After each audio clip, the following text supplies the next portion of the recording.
നമസ്കാരം. മലയാളി വാർത്ത ഇൻസൈഡിലേക്ക് സ്വാഗതം. റിപ്പോർട്ടർ ടിവിയിലെ ഡോക്ടർ അരുൺകുമാർ ആള് ജഗജില്ലയാണ്. 24 ന്യൂസിൽ ശ്രീകണ്ഠൻ നായരുടെ വലം കൈയായി വളർന്നു വന്ന പത്രപ്രവർത്തകൻ. പത്രപ്രവർത്തനമായിരുന്നില്ല ഡോക്ടർ അരുൺകുമാറിന്റെ പശ്ചാത്തലം. അക്കാദമിക് രംഗത്ത് നിന്ന് പത്രപ്രവർത്തന ലോകത്തെത്തി തന്റെ വ്യക്തിമുദ്ര പതിപ്പിച്ചയാൾ. പക്ഷേ ഇപ്പോൾ ചെന്നുപെട്ടിരിക്കുന്നത് ഒരു പോക്സോ കേസിൽ. സംഗതി ഒട്ടും നിസ്സാരമല്ല. അരുൺകുമാർ അത്ര വലിയ ക്രൂരനാണ് എന്ന് പറയാൻ നമുക്ക് വയ്യ. മാർക്ക് റേറ്റിംഗിൽ ഒന്നാമതെത്തുക എന്നതാണ് എല്ലാ ചാനലുകളുടെയും ലക്ഷ്യം. അതുകൊണ്ട് തന്നെ റിപ്പോർട്ടർ 24 ന്യൂസുമായും ഏഷ്യാനെറ്റുമായും മത്സരിച്ച് പൊരുതുന്നു. ഏഷ്യാനെറ്റ് തന്നെയാണ് മിക്കവാറും ഒന്നാം സ്ഥാനത്ത് തുടരുന്നത്. തൊട്ടു പിന്നാലെ 24 ഉള്ള കാലം. റിപ്പോർട്ടർ ടിവിയുടെ പിറവിക്ക് പിന്നാലെ 24നെ മലർത്തിയടിക്കുകയെന്നതായി അരുൺകുമാറിന്റെ ലക്ഷ്യം. ഇതോടെ ധാരാളം ശത്രുക്കളും അരുൺകുമാറിനുണ്ടായി.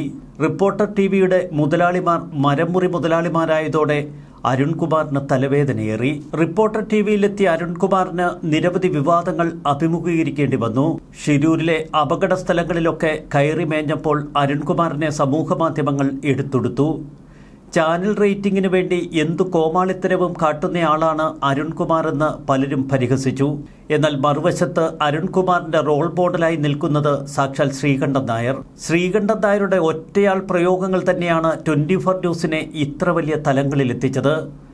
റിപ്പോർട്ടർ ടിവിയെ തന്റെ ഒറ്റ മാന്ത്രിക ശക്തിയിലൂടെ കൈപിടിച്ചുയർത്താമെന്ന് ഡോക്ടർ അരുൺകുമാറിനും തോന്നലുണ്ടായി. കഴിഞ്ഞ സ്കൂൾ കലോത്സവത്തിൽ അരുൺകുമാർ തൊടുത്തുവിട്ട വിവാദങ്ങളൊക്കെ നമ്മൾ കേട്ടതാണ്. അന്ന് പഴയടം നമ്പൂതിരിയുടെ വെജിറ്റേറിയൻ സദ്യയുമായി ബന്ധപ്പെട്ട വിവാദങ്ങൾ. സ്കൂൾ കലോത്സവത്തിൽ നോൺ വെജ് വിഭവങ്ങൾ വിളമ്പണമെന്ന വിവാദം തൊടുത്തുവിട്ടു അരുൺകുമാർ ഉൾപ്പെടെയുള്ള സംവിധാനങ്ങൾ. എന്നാൽ ഇപ്പോൾ ഈ വർഷത്തെ സ്കൂൾ കലോത്സവത്തിൽ അരുൺകുമാറിനും കൂട്ടർക്കുമൊക്കെ ഇപ്പോൾ എടുപ്പത് പണി കിട്ടിയിരിക്കുന്നു. സംസ്ഥാന സ്കൂൾ കലോത്സവത്തിനിടെ നടത്തിയ ദ്വയാർത്ഥ പ്രയോഗത്തിൽ റിപ്പോർട്ടർ ചാനലിനെതിരെ ഇപ്പോൾ പോക്സോ കേസാണ് രജിസ്റ്റർ ചെയ്തിരിക്കുന്നത്. Reporter channel consulting editor K Arunkumar, reporter Shahabaz, കണ്ടാലറിയുന്ന മറ്റൊരു റിപ്പോർട്ടർ എന്നിവർക്കെതിരെയാണ് ഇപ്പോൾ കേസെടുത്തിരിക്കുന്നത്. ഈ കേസിൽ അരുൺകുമാറാണ് ഒന്നാം പ്രതി. വനിതാ ശിശുവികസന ഡയറക്ടറുടെ പ്രത്യേക നിർദ്ദേശപ്രകാരമാണ് Thiruvananthapuram cantonment police case register ചെയ്തിരിക്കുന്നത്. പോക്സോ വകുപ്പിലെ 11, 12 വകുപ്പുകളാണ് ഇവർക്കെതിരെ ചുമത്തിയിരിക്കുന്നത്. പോക്സോ വകുപ്പിലെ 11, 12 വകുപ്പുകൾ ഒട്ടും നിസ്സാരമല്ല എന്ന് മനസ്സിലാക്കണം. മലപ്പുറത്ത് നിന്ന് കലോത്സവത്തിൽ ഒപ്പന അവതരിപ്പിക്കാനെത്തിയ ഒരു മണവാട്ടി പെൺകുട്ടി, മണവാട്ടിയായി വേഷമിട്ട ഈ സുന്ദരിക്കുട്ടിയോട് റിപ്പോർട്ടർ ചാനലിന്റെ റിപ്പോർട്ടർ ഷഹബാസ് പ്രേമരംഗങ്ങൾ അഭിനയിക്കുന്നത് പോലെ അഭിനയിച്ചു കാട്ടി. ഒപ്പനയിൽ മണവാട്ടിയായി എത്തിയ പെൺകുട്ടിയെ കണ്ടപ്പോൾ വല്ലാത്ത ശൃംഗാരഭാവത്തിലാണ് റിപ്പോർട്ടർ ചാനലിന്റെ റിപ്പോർട്ടർ അഭിനയിച്ചത്. ഈ ശൃംഗാരഭാവം മുഴുവൻ ക്യാമറാമാൻ ക്യാമറയിൽ ഒപ്പിയെടുത്തു. പിന്നീട് ഒരു മ്യൂസിക്കൊക്കെ കൊടുത്ത് ചാനലിൽ വലിയ സംഭവമായി ഇവർ അത് ആഘോഷിച്ചു. പ്രായപൂർത്തിയാകാത്ത 15 വയസ്സ് മാത്രം പ്രായമുള്ള ഒരു കൊച്ചു പെൺകുട്ടിയാണ്. തന്നെ ഇത്തരത്തിൽ ദുരുപയോഗം ചെയ്യുകയായിരുന്നു ചാനലെന്ന് ആ പെൺകുട്ടി മനസ്സിലാക്കിയില്ല. ഈ ശൃംഗാരഭാവം ഉൾപ്പെടുന്ന വീഡിയോ ചാനൽ പുറത്തുവിട്ടതോടെ വലിയ തോതിൽ വിമർശനങ്ങൾ ഉയർന്നു. എന്നാൽ വിമർശനങ്ങളെക്കാൾ ആളുകളെ ഞെട്ടിച്ചത് തൊട്ടടുത്ത ദിവസം അരുൺകുമാറും ഷഹബാസും മറ്റൊരു റിപ്പോർട്ടറും ചേർന്ന് നടത്തിയ ഒരു ചർച്ചയാണ്. ആ ചർച്ചയിൽ വെച്ച് ഷഹബാസിന് നേർക്ക് അരുൺകുമാർ ചില കമന്റുകളൊക്കെ ചൊരിയുന്നു. സാധാരണ നാൽക്കവലയിലിരുന്ന് പൂവാലന്മാർ കമന്റ് പറയുന്നത് പോലെയായിരുന്നു അരുൺകുമാറിന്റെ ഈ പ്രയോഗം. ഇന്നലെ കലോത്സവത്തിലെ കാര്യങ്ങളൊക്കെ ഓർമ്മപ്പെടുത്തിക്കൊണ്ട് ഷഹബാസ് ഇനി അതുവഴി പോകരുത്, പോയാൽ കുഴപ്പമാകും എന്നു തുടങ്ങി അരുൺകുമാറിന്റെ ഏറ്റവും മ്ലേച്ഛമായ കമന്റുകൾ. കൃത്യമായ പെൺകുട്ടിയെ അധിക്ഷേപിക്കുന്നത് തന്നെയാണ്. ആ സംഭാഷണത്തിന്റെ പേരിലാണ് ഇപ്പോൾ പോക്സോ കേസ് എടുത്തിരിക്കുന്നത്. ഈ ചർച്ച റിപ്പോർട്ടർ ചാനൽ വലിയ ആഘോഷപൂർവ്വം സംപ്രേക്ഷണമൊക്കെ ചെയ്തു. പക്ഷെ അതിലപ്പുറം ഒരു പെൺകുട്ടിക്കുണ്ടാകുന്ന മാനസിക ബുദ്ധിമുട്ടുകൾ ചാനൽ കണക്കിലെടുത്തേയില്ല.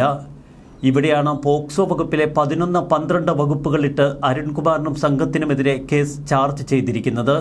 പോക്സോ വകുപ്പിലെ സെക്ഷൻ 11 കാര്യങ്ങൾ വ്യക്തമാക്കിയിട്ടുണ്ട്. ലൈംഗിക അതിക്രമം, ലൈംഗിക ഉദ്ദേശത്തോടുകൂടി അത്തരം വ്യക്തി ഏതെങ്കിലും ഒരു വാക്കുച്ചരിക്കുകയോ ശബ്ദമുണ്ടാക്കുകയോ ചെയ്യുക, അല്ലെങ്കിൽ എന്തെങ്കിലും ആംഗ്യങ്ങൾ നടത്തുകയോ അല്ലെങ്കിൽ ഏതെങ്കിലും വസ്തുവിനെയോ ശരീരത്തിൻ്റെ ഭാഗമോ പ്രകടിപ്പിക്കുകയോ ചെയ്യുമ്പോൾ ഒരു വ്യക്തി ഒരു കുട്ടിയെ ലൈംഗികമായി ഉപദ്രവിക്കുന്നുവെന്ന് പറയപ്പെടുന്നു. കുട്ടി കേൾക്കണം, അല്ലെങ്കിൽ അത്തരം ആംഗ്യമോ വസ്തുവോ ശരീരഭാഗമോ കുട്ടി കാണും, അല്ലെങ്കിൽ ആ വ്യക്തിയോ മറ്റേതെങ്കിലും വ്യക്തിയോ കാണുന്ന വിധത്തിൽ ഒരു കുട്ടി തൻ്റെ ശരീരമോ ശരീരത്തിൻ്റെ ഏതെങ്കിലും ഒരു ഭാഗമോ പ്രദർശിപ്പിക്കാൻ പ്രേരിപ്പിക്കുന്നു, അല്ലെങ്കിൽ അശ്ലീല ആവശ്യങ്ങൾക്കായി ഏതെങ്കിലും രൂപത്തിലുള്ള മാധ്യമത്തിലോ ഒരു കുട്ടിയെ ഏതെങ്കിലും വസ്തുവിനെയോ കാണിക്കുന്നു. നേരിട്ടോ ഇലക്ട്രോണിക്, ഡിജിറ്റൽ അല്ലെങ്കിൽ മറ്റേതെങ്കിലും മാർഗങ്ങളിലൂടെ ആവർത്തിച്ച് അല്ലെങ്കിൽ നിരന്തരം പിന്തുടരുകയോ നിരീക്ഷിക്കുകയോ ബന്ധപ്പെടുകയോ ചെയ്യുന്നു. ഇലക്ട്രോണിക് ഫിലിം അല്ലെങ്കിൽ ഡിജിറ്റൽ അല്ലെങ്കിൽ മറ്റേതെങ്കിലും മോഡ് മുഖേനയുള്ള യഥാർത്ഥമോ കെട്ടിച്ചമച്ചതോ ആയ ചിത്രീകരണം ഏതെങ്കിലും തരത്തിലുള്ള മാധ്യമങ്ങളിൽ ഉപയോഗിക്കുമെന്ന് ഭീഷണിപ്പെടുത്തുന്നു. കുട്ടിയുടെ ശരീരത്തിൻ്റെ ഏതെങ്കിലും ഭാഗത്തെയോ അല്ലെങ്കിൽ ഒരു ലൈംഗിക പ്രവർത്തനത്തിൽ കുട്ടിയുടെ പങ്കാളിത്തമോ അല്ലെങ്കിൽ അശ്ലീല ആവശ്യങ്ങൾക്കായി ഒരു കുട്ടിയെ വശീകരിക്കുകയോ അതിനായി സംതൃപ്തി നൽകുകയോ ചെയ്യുന്നു. അരുൺകുമാറും സംഘവും കൊടുക്കുമ്പോൾ കേരളത്തിൽ ഇത് വലിയ ചർച്ചയാകുന്നു. ഒരിക്കൽ ഏഷ്യാനെറ്റിനെതിരെ ഒരു പോക്സോ കേസ് എടുത്തിരുന്നു. ചാനലുകൾ തമ്മിൽ വലിയ യുദ്ധം നടക്കുന്ന കാലമാണ്. അന്ന് ഏഷ്യാനെറ്റിനെതിരായ കേസൊക്കെ റിപ്പോർട്ടർ TV വലിയ ആഘോഷപൂർവ്വം കൊണ്ടാടിയിരുന്നു. അതുകൊണ്ട് തന്നെ അന്ന് മുതൽ ഏഷ്യാനെറ്റിനും റിപ്പോർട്ടറിനോടൊരു കലിപ്പുണ്ട്. ഇപ്പോൾ മറ്റ് ചാനലുകളൊക്കെ റിപ്പോർട്ടർ TVക്കെതിരായി ഈ വാർത്ത അതുകൊണ്ട് തന്നെ വലിയ പ്രാധാന്യത്തോടെ അവതരിപ്പിക്കുന്നു. ഡോക്ടർ അരുൺകുമാർ ഇത്തരമൊരു വിധി അത് ചോദിച്ചു വാങ്ങിയതാണോ? അരുൺകുമാർ ചെയ്ത തെറ്റ് അതൊരിക്കലും പൊറുക്കാൻ കഴിയാത്തതാണോ? രണ്ട് തരത്തിലുള്ള ചർച്ചകളാണ് സമൂഹ മാധ്യമങ്ങളിൽ ഉയരുന്നത്. പോക്സോ കേസ് കൃത്യമായതു തന്നെ. അരുൺകുമാറും സംഘവും ഈ പോക്സോ കേസിൽ വെള്ളം കുടിക്കും, അല്ലെങ്കിൽ സർക്കാർ കൈയയച്ച് സഹായിക്കണം. രണ്ട് മാർഗങ്ങളാണ് ഇനി റിപ്പോർട്ടർ TVയുടെ മുന്നിലുള്ളത്.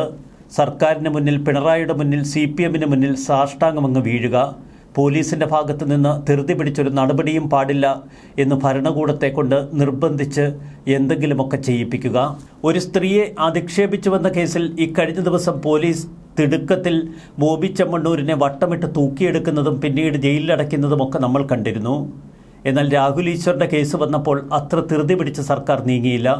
സംഗതിയിൽ ചില അപകടങ്ങളുണ്ട് എന്ന് മനസ്സിലാക്കിയായിരുന്നു ഇത്. ഏഷ്യാനെറ്റിനെതിരെ ഒരു വ്യാജ കേസെടുത്ത് സർക്കാർ ഏഷ്യാനെറ്റിനെ പൂട്ടാനുള്ള ശ്രമങ്ങൾ നടത്തിയത് നമ്മുടെ ഓർമ്മയിലുണ്ട്. വ്യാജ കേസായിരുന്നു അത് എന്ന് മിക്ക മാധ്യമപ്രവർത്തകരും ഉച്ചത്തിൽ പറഞ്ഞു. എന്നിട്ടും സർക്കാർ ശക്തമായ നിലപാടുകൾ എടുത്തു. എന്തിനേറെ, വ്യാജ പോക്സോ കേസിൽ ഏഷ്യാനെറ്റ് ന്യൂസിനെതിരെ കുറ്റപത്രം പോലും അന്വേഷണ സംഘം സമർപ്പിച്ചത് നമ്മൾ കണ്ടതാണ്. പോക്സോ കേസിൽ ഇരയെന്ന വ്യാജേന ഏഷ്യാനെറ്റിലെ ജീവനക്കാരിയുടെ മകളെ ഉപയോഗിച്ച് വീഡിയോ നിർമ്മിച്ചു എന്നതായിരുന്നു കേസ്.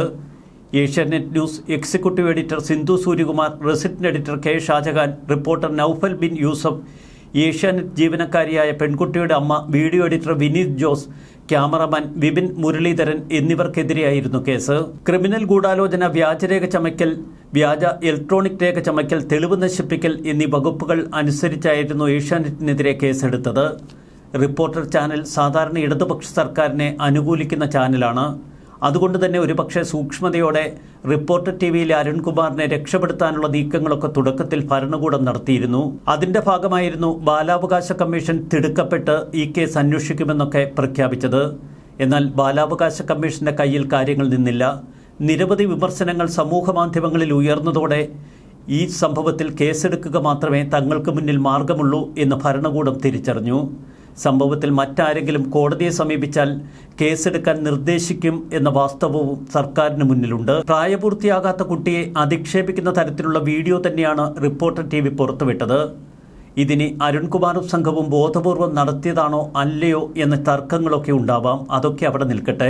ആ കുട്ടിയെ കരുതിക്കൂട്ടി അധിക്ഷേപിച്ചുവെന്ന് നമുക്കിവിടെ പറയുക വയ്യ. റിപ്പോർട്ടർ TV തങ്ങളുടെ ചാനൽ റേറ്റിംഗ് കൂട്ടാനായി ചെയ്ത ഒരു നാടകമാണ് ഇപ്പോൾ തിരിഞ്ഞുകൊണ്ടിരിക്കുന്നത്. ഇത്രയേറെ അക്കാദമിക് യോഗ്യതകളുള്ള ഡോക്ടർ അരുൺകുമാർ യാതൊരു ബോധവുമില്ലാതെ പത്രപ്രവർത്തനം നടത്തുന്നതിൻ്റെ പരിണിത ഫലമാണ് ഈ കേസും പുക്കാറുമൊക്കെ. ഈ പോക്സോ കേസ് ഒട്ടും നിസ്സാരമല്ല. അതുകൊണ്ട് തന്നെ ഡോക്ടർ അരുൺകുമാർ ഇനി വെള്ളം കുടിക്കും. പത്രപ്രവർത്തന ജീവിതത്തിൽ ഇനി അരുൺകുമാറിന് എന്നും ഒരു കരടായി തന്നെ ഇതിങ്ങനെ തുടരും. ദ്വയാർത്ഥ പ്രയോഗത്തിനെതിരെയാണ് നേരത്തെ ബോബി ചെമ്മണ്ണൂരിനെതിരെ കേസെടുത്തതും തുടർന്ന് റിമാൻഡിലാക്കിയതും. അതിനേക്കാൾ ഭീകരമായ കേസാണ് ഇപ്പോൾ റിപ്പോർട്ടർ TVക്കും ഡോക്ടർ അരുൺകുമാറിനുമെതിരെ ചുമത്തിയിരിക്കുന്നത്. പോലീസിന് അറസ്റ്റ് ചെയ്യുക മാത്രമേ ഇപ്പോൾ മുന്നിലുള്ള പോംവഴിയുള്ളൂ. എന്നാൽ അതിനു മുൻപ് കോടതിയെ സമീപിച്ച് ഒരു മുൻകൂർ ജാമ്യം സംഘടിപ്പിക്കുക, അതിനുവേണ്ട സാവകാശവും സൗകര്യവുമൊക്കെ സർക്കാർ കൊടുക്കുമോ? അതല്ല ഡോക്ടർ അരുൺകുമാറും സംഘവും ഒളിവിൽ പോകുമോ?